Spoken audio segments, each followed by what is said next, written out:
किसी भी मुल्क को तबाह करना हो, इंसानियत को जलाना हो, वहाँ पर औरतों, बच्चों को बिला वजह शहीद करना हो, दहशतगर्दी के नाम पर अमेरिका उस मुल्क में हमला करता है।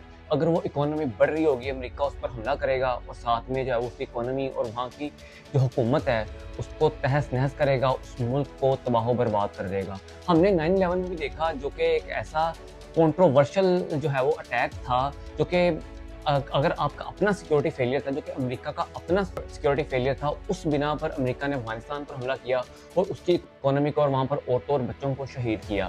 फिर इसी तरह अगर किसी मुल्क में हुकूमत को बदलना हो तो अमेरिका सर-ए-फ़हरिस्त है। दहशतगर्दी में अमेरिका ने जितनी इस दुनिया में की है, शायद ही किसी मुल्क ने की हो। फिर इसी तरह अगर किसी मुल्क में अगर दहशतगर्दी कर ना पा रहा हो, तो वहाँ पे इसका इत्तेहादी मुल्क जो जो इसका एक इत्तेहादी मुल्क है और उसका एक दोस्त है, तो उस जिस जहाँ पर दहशतगर्दी ना हो रही हो, वहाँ पर जो है वो अपने दोस्त मुल्क यानी कि दहशतगर्द मुल्क इसराइल को सपोर्ट करता है। इसराइल ने फ़लस्तीन के अंदर इस वक़्त लाखों लोगों को ज़ख्मी कर चुका है। 60,000 तकरीबन लोग जो है वो इस वक़्त बच्चे, औरतें शहीद हो चुके हैं। फिर इसी तरह वहाँ का इंफ्रास्ट्रक्चर तबाह हो चुका है। स्कूल्स, अस्पताल, कुछ चीज़ नहीं, इन्होंने किसी चीज़ को नहीं छोड़ा, इंफ्रास्ट्रक्चर तबाह कर दिया है। फिर इसी तरह अब आहिस्ता-आहिस्ता ये लोग आगे बढ़ रहे हैं और मज़ीद जो है वो ममालिक को, इस्लामी ममालिक को निशाना बना रहे हैं। तो अब की बारी जो है वो ईरान की है। बिला वजह इसराइल ने फ़लस्तीन तबाह करने के बाद दूसरा इस्लामिक मुल्क जो है वो ईरान पर हमला कर दिया है और वजह क्या बताई जा रही है कि न्यूक्लियर स्टेट बनने जा रहा था। अब भाई अब क्यों ना बने, जब आप अपनी न्यूक्लियर एसेट्स रख सकते हो, कोई और मुल्क क्यों नहीं रख सकता न्यूक्लियर एसेट्स? डर क्यों रहे हो? तो इसी तरह इसराइल ने अपनी दहशतगर्दी और बिला जवाज़, जो कि एक जवाज़ बनता नहीं था, बिला वजह ईरान पर हमला किया। सुबह सवेरे जुमा की सुबह को हमला किया और वहाँ पर तकरीबन 78 लोगों को शहीद कर दिया, जिसमें 325 लोग जो हैं वो इंजर्ड भी हैं। इसराइल ने ईरानी जौहरी तंसीबात और आला फौजी क़यादत और जौहरी साइंसदानों पर हमला किया। तो ईरान ने डर के मारे हमला कर दिया और ईरान को नुकसान पहुँचाया और वहाँ पर लोगों की शहादतें भी हुई, जिसमें 378 लोग शहीद और 325 लोग ज़ख्मी भी हुए।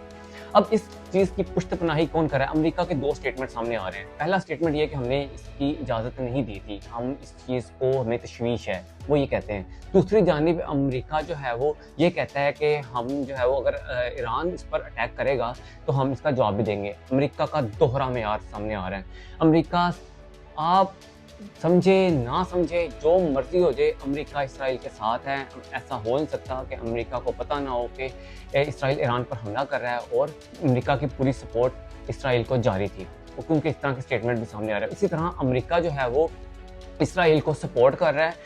अब इससे पहले भी कई करारदादें जमा हो चुकी हैं फ़लस्तीन में जंगबंदी के खिलाफ। अमेरिका जो है वो वीटो कर देता है उसको और फिर बाद में इसकी वजह से जंगबंदी नहीं हो पाती। अभी रिसेंटली आज भी करारदाद जमा करवाई थी। अमेरिका उन चंद ममालिक में शामिल था जिसने उस करारदाद की इस करारदाद को जो है वो उसके हक में वोट नहीं दिया। तो ये अमेरिका का मेयार है, दोहरा मेयार है। अमेरिका की जो है वो खुद उसका जो किरदार है दहशतगर्दी के हवाले से दहशतगर्दाना ही है। अब इसमें पाकिस्तान का जो किरदार रहा है, पाकिस्तान ने मोरल सपोर्ट तो शो की है। पाकिस्तान ने यकीनन जो है वो यहाँ पर बजट रिलेटेड एक्टिविटीज़ जारी थी, बजट पेश किया गया कौमी असम्बली में, जिस पर जो है वो डिबेट होनी थी। तो पाकिस्तान ने इस पर करारदाद जो है वो वोटिंग बजट जो डिस्कशन थी उसको साइड पे किया और सेकेंडली इस चीज़ को इस जो करारदाद लाए इस हवाले से, जो कि ईरान को ज़रूरत थी इस हवाले से कि ईरान के साथ स्टैंड किया जाए, क्योंकि ईरान ने पाकिस्तान इंडिया की जंग में भी काफ़ी ज़्यादा हमायत की थी, वहाँ इंडिया का दौरा भी किया था। तो पाकिस्तान का ईरान के साथ वैसे भी एक रिलीजियस हवाले से काफ़ी ज़्यादा बॉन्डिंग है पाकिस्तान के ईरान के साथ, तो ईरान को काफ़ी ज़्यादा सपोर्ट की ज़रूरत है। तो जो कि पाकिस्तान ने सेनेट में भी और कौमी असम्बली में भी करारदाद जमा करवाई, जिसमें ईरान के साथ स्टैंड किया पाकिस्तान, जो कि एक खुशआइंद बात है। लेकिन ये काफ़ी नहीं है। ईरान इतना स्ट्रॉन्ग मुल्क नहीं है। ईरान पर ऑलरेडी बहुत ज़्यादा सैंक्शंस लग चुकी हैं। ईरान इकोनॉमिकली इतना स्ट्रॉन्ग नहीं है क्योंकि इस पर बहुत देर से सैंक्शंस चलती आ रही हैं। तो इस हवाले से ईरान को बहुत ज़्यादा सपोर्ट की ज़रूरत है। इसमें ओआईसी का किरदार सबसे जो शर्मनाक किरदार जिस तरह फ़लस्तीन में है, इसी तरह किरदार जो है वो ओआईसी का किरदार जो है वो काफ़ी ज़्यादा मशकूक लफ्ज़ बहुत छोटा है, इससे बहुत ज़्यादा आगे हूँ, क्योंकि इस तरह का किरदार जो है वो इतना लो लेवल नज़र ही नहीं आते कि ये लोग पता नहीं क्या करते हैं। ओआईसी पता नहीं कौन से इजलास होते हैं, कुछ समझ नहीं आती है कब इजलास हुआ है, कोई प्रॉब्लम आ जाए ओआईसी कहीं पे भी नज़र नहीं आती, सिर्फ मजम्मत की हद तक नज़र आते हैं। इस्लामी ममालिक का कोई इतिहाद ही नज़र नहीं आता, कोई स्टेटमेंट समझ नहीं आती और कोई स्टेटमेंट आप जिसको कोई सीरियसली नहीं लेता। फिर इसी तरह OIC का जो किरदार है इंतहाई शर्मनाक रहा है। जो ईरान है, ईरान काफ़ी हद तक जो है वो चूँकि पैलेस्टाइन में सबसे ज़्यादा आगे रहा है और चूँकि ईरान को काफ़ी ज़्यादा सपोर्ट की ज़रूरत है, ईरान अब ज़्यादा कुछ कर नहीं सकता। ईरान इतना मजबूत मुल्क नहीं है। ईरान ने रिटेलिएट किया था, लेकिन चूँकि उनके मुताबिक, इसराइल के मुताबिक उन्होंने उनके जो है वो ड्रोन्स मार गिराए हैं।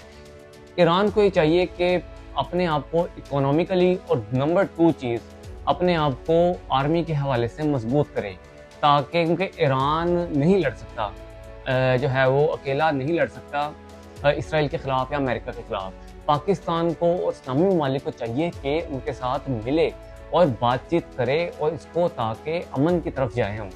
और जो ये दहशतगर्दी जारी है, क्योंकि इससे मज़ीद ईरान मुकाबला बहुत मुश्किल आगे कर सके, तो ईरान को चाहिए कि अपना मज़ीद जो है इकोनॉमिकली स्ट्रॉन्ग करे। सबसे पहले इकोनॉमिकली स्ट्रॉन्ग करे, टेक्नोलॉजी के हवाले से मजबूत करे।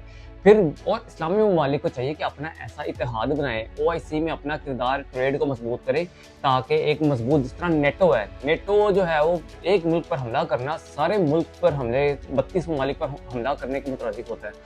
तो इसी तरह जो है वो पाकिस्तान के इतिहाद को मजबूत करने की ज़रूरत है, OIC को मजबूत करने की ज़रूरत है, ताकि कोई मुल्क जो है वो, अगर 57 कंट्रीज़ के दरमियान ही ट्रेड अगर चल जाती है तो दूसरे मुल्कों के साथ ट्रेड करने की ज़रूरत ही नहीं रहेगी। अगर ये सारे मुल्क अगर मिलिट्री जो है वो मिलिट्री के हवाले से मजबूत हो जाते हैं तो ये ममालिक कुछ भी नहीं है। तो अब देखते हैं, लेट्स सी कि आगे ये मामला कहाँ जाता है। हमारी दुआ है कि ईरान के साथ है कि अल्लाह ताला ईरान के लोगों पर और वहाँ के इंफ्रास्ट्रक्चर को महफूज रहें, वहाँ के लोग महफूज रहें, और इसराइल की दहशतगर्दी और जो अमेरिका की जो पुश्तपनाही है उससे मुसलमानों को, मुस्लिम ममालिक को अल्लाह ताला अपने हिफ्ज़-ओ-ईमान में रखे। बहुत शुक्रिया।